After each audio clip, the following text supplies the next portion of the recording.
SmackDown was in Indianapolis, Indiana tonight, and we start off with The Miz making his way to the ring, and I don't care about this feud at all. It just bores me to death. I'm not a big fan of either guy. I've never been a big Miz fan. He's been someone he's been around in WWE for so long. He's just a guy to me. It's like I see him almost every week. It's like I've seen this guy wrestle for 12 years or something, and to me, I've never taken him seriously as a tough guy. I think that's always been my problem with him is, even though I'm not a huge fan of his and never was, he is a much better heel than he is a babyface. There's no doubt about that. And him being a babyface just doesn't work for me. I don't care about this feud, and I'm not interested in this WrestleMania card. They've done a horrible job building up WrestleMania, and they started off well, though. Because I thought the build-up towards the Royal Rumble and setting up everything for WrestleMania at that time was good, but ever since these last several weeks, they've just fallen off a cliff, especially the last couple weeks. The card's all over the place.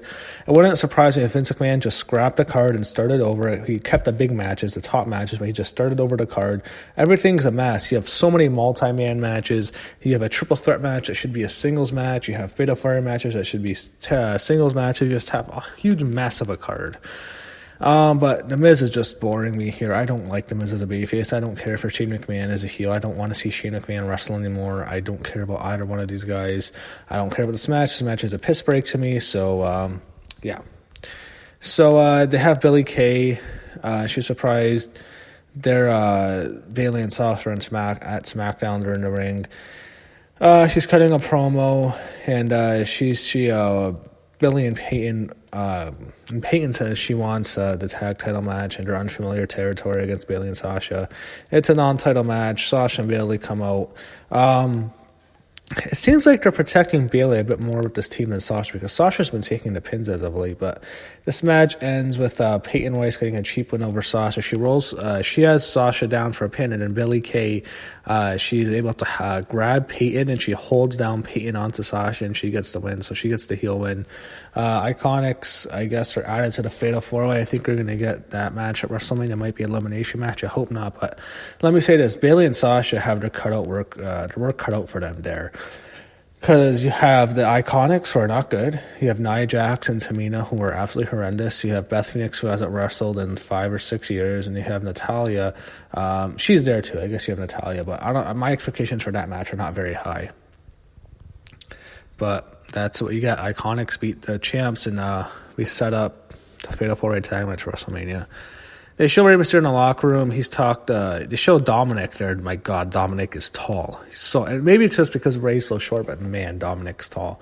He talks about how he pinned Samoa Joe last week, and he's getting a U.S. title shot. And Dominic says Joe's a bully. And I am not surprised if Dominic starts training in NXT very soon. Maybe he already is, but I think it's pretty obvious. One of the main reasons I think Rey Mysterio came back to WWE was because of his son Dominic. They show Kevin Owens out for the KO show, and his guests are Becky Lynch and Charlotte Flair. I don't know what Kevin Owens is doing at WrestleMania. I don't know what his role is going to be. I guess he might just be Andre the Giant Battle Royal or something, because I'm going to have to segue into another rant, but WrestleMania needs to be a 2-night show.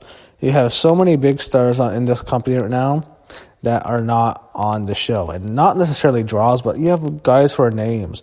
Guys who would normally be on every single big pay-per-view, but they have so many legends coming in. They have so much have to build up. They're putting in multi-person matches to fit people in. This show needs to be 2 nights. And you have enough room, you have enough talent on Raw and SmackDown to build up 2 separate shows, especially if SmackDown's going to be 3 hours when it goes to Fox next year. And at that time, you have 2 huge rosters. That WrestleMania 36 in Tampa, that should officially be the first WrestleMania that's a 2-night show. First night Saturday, second night Sunday. It has to be like that, because we're going to have 17 fucking matches for this goddamn show, and it's just too much. So, Kevin Owens is just, we don't care what he says. They're just waiting for Charlotte and Becky to fight. And they have a bad fight. This fight sucks. Becky and Charlotte go at each other. Charlotte lifts her up, and they fight on the outside. Becky is still super over. The fans don't like Charlotte.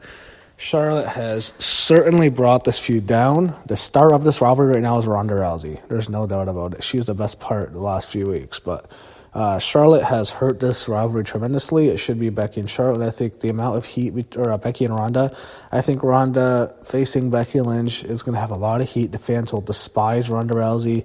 They'll adore Becky Lynch. And when Becky Lynch beats Ronda in a brutal match, Ronda's giving her a beating, and Becky comes back. She makes the big win, and she wins the title. I think the fans would absolutely go crazy at the end for Becky to win the title like that. But she might still beat Ronda, but I want to put it past Vince McMahon to put the title on Charlotte because she is still their top dog. She's their top star. She's their female Roman Reigns. It wouldn't shock me at all to see Charlotte Flair win the title at WrestleMania. I think deep down people know Charlotte has a good chance of winning. So it is what it is. I'm not going to even care really if Charlotte wins. They show AJ Styles backstage. He talks about his match with Randy Orton. It's a pretty boring promo. I mean, I think Kayla Braxton was the one interviewing him.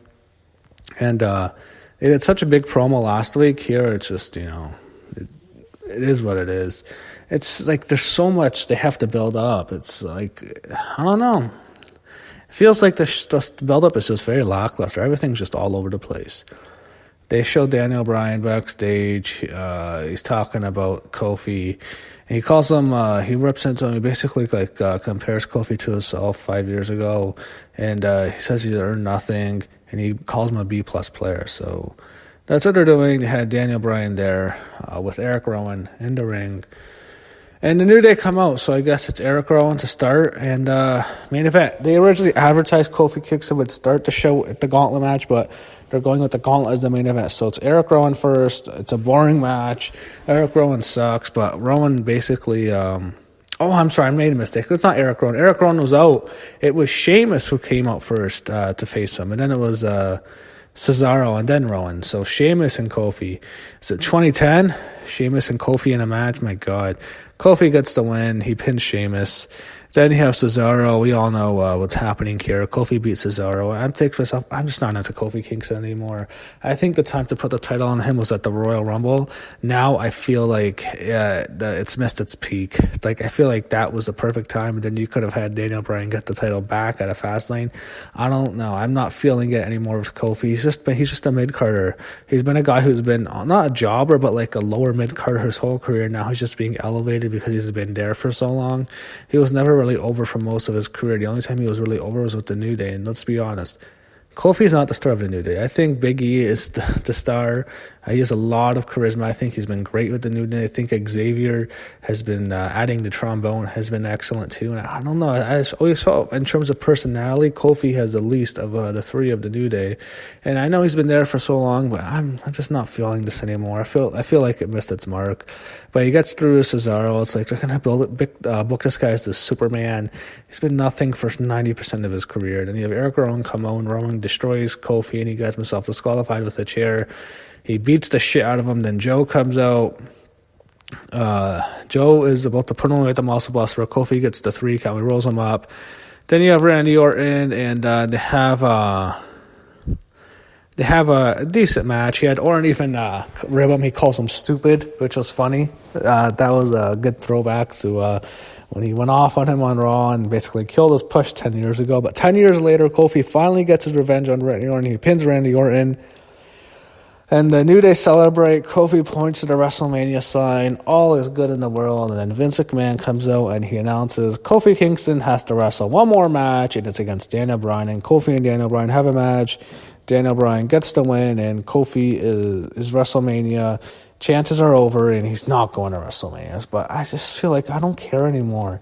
They didn't need to add Vince McMahon here. Vince McMahon's unnecessary, just like he's unnecessary in the Becky feud. They doesn't need to be a part of this. They don't need Vince. This company, like, they do stuff when they want to push a babyface.